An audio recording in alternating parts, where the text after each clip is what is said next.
So with this one, we're going to do cash flow estimating, ratios, and benchmarking. So we'll do that for a little bit. And with this, here's what we're going to talk about. We're going to talk about cash management.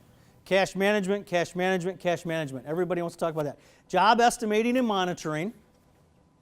That's what you guys want to talk about. We'll get into that. And we're going to talk about key financial ratios, and then we're going to talk about benchmarking. And okay, cash is king. Everybody has heard this. And here's what we say. What is cash? Here's a definition of cash. Obviously, petty cash, cash in banks, checking savings, short-term investments. This must be liquid and readily accessible to be called cash. The one thing I would say, if you have money in a money market account or a separate checking account that is offset by contract deposits, you may exclude that from cash. Because what you want to say is that really isn't my cash. You've got to make that call. Some people say they consider cash anything that they have available on a line of credit. If you want to count it that way, you can. If you don't, you don't. I know some people decide to do it because they're like, Dave, I'm not using my line of credit. I have a $500,000 line of credit, but I call that available cash because I can access anytime I want to. I'll make that your call.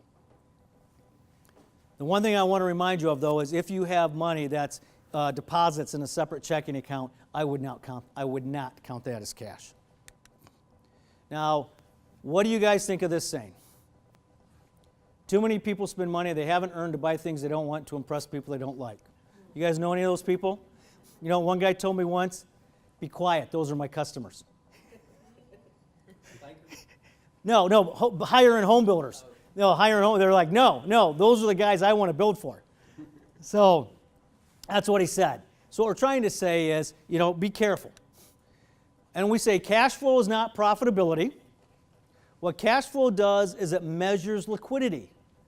The income statement measures profitability. Remember we said earlier today, net income does not equal net cash. And cash flow management is an essential aspect of a successful company.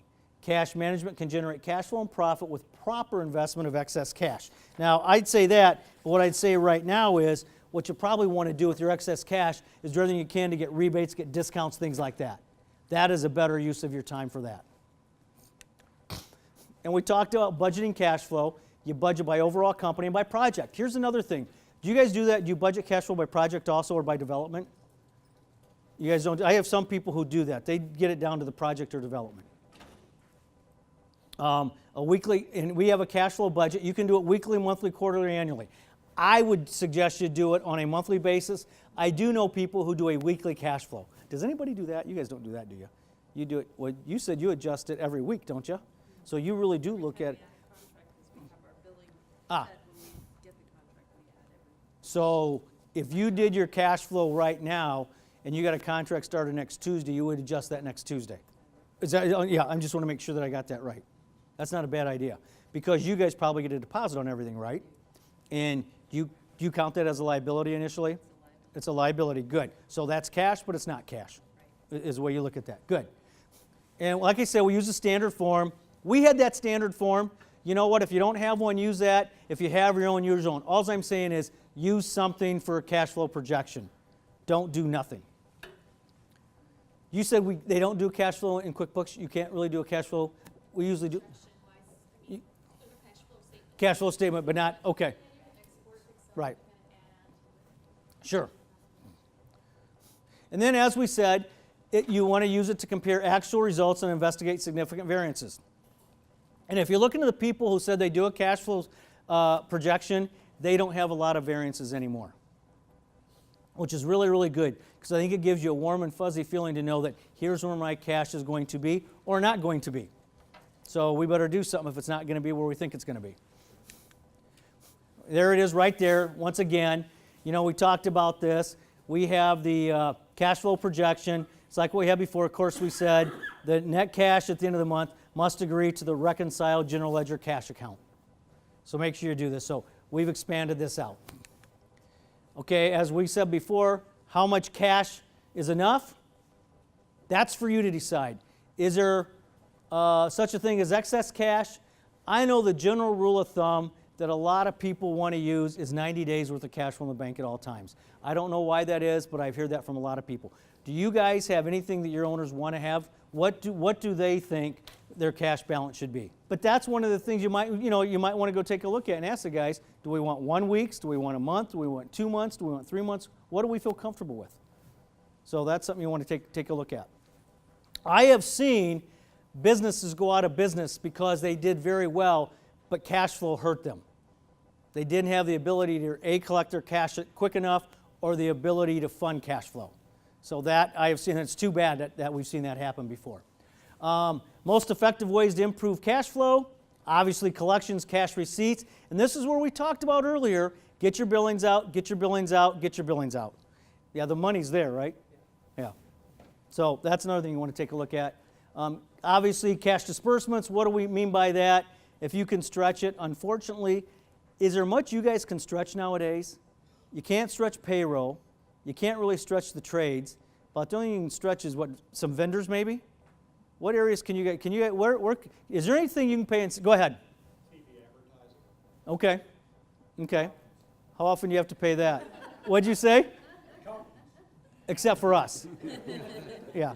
You can stretch them out. Yeah. I will tell you, that's why some people use credit cards, because they feel like they get, an extra 30 days or 21 days or whatever it is, other than for the air miles. But some people say, really, can you really stretch many vendors? There's not a lot of vendors they'll let you do that anymore with. I mean, but your customers try to stretch you? Yeah, yeah. So that's what creates this cash crunch. And that's why you got to build up, as we mentioned before, your balance sheet, so you have the retained earnings to fund that in case there's a cash crunch. Profitability, obviously, that's the best way to improve cash flow is profitability that you leave in the company. That's why we go back to, you got to leave so much money in the company, and you guys set up your benchmark for what that is. I'm going to leave X percent of sales, net of disbursements or draws in the company every year, and you build that up. Then, of course, here's the areas we would rather you not go to. Bank loans, stockholder loans, sale of assets, things like that. But those are the last resort. Obviously, with certain things, you have to have the lines in place. That's another thing. For your developments or for your company, do you guys have enough available lines of credit in place to fund projects? I mean, those are the things that you want to do because you want to be able to go get a project that is really a good deal if you can. So make sure you have available lines. Break-even analysis, this is what we said. Know your break-even point. This is an effective cash tool, the point where sales equal cost. All it is SG&A divided by gross profit equals your break-even. That's what your break-even is. How many of you guys know your break-even point? We have one. Every single one of you guys, Sam, is that a I think or an I know? Yeah, I know. Okay, okay. No, that's what I say. All you do is do this. You take your SG&A, divide it by your gross profit. It's that simple. And like I said, I want you to do it 3 different ways. Pessimistic, realistic, optimistic. Every one of you, I'm surprised more people don't know their break-even point. That should be something that you guys should look at on at least a quarterly basis. Because, as I said, if you have to take a job tight, can you say, can I still break even by taking this job tight? We had right here, an example. Assume a gross profit percentage of 18%. And what we did right here is very simple. What's the break-even point with SG&A cost of either $500,000, $750,000, or $1 million? So all you do right here, and look at this. If your SG&A is $500,000, $2.7 million in sales. It's amazing. If it's $750,000, $4 million in sales. If it's $1 million, your SG&A, it's $5.5 million in sales. So it's amazing, a little bit of an increase in your overhead cost. Look at what that does. Look at the additional sales you have to get just to break even. And that's why I go back. Why do you keep unnecessary people in your organization? Look at what that does to your break-even point.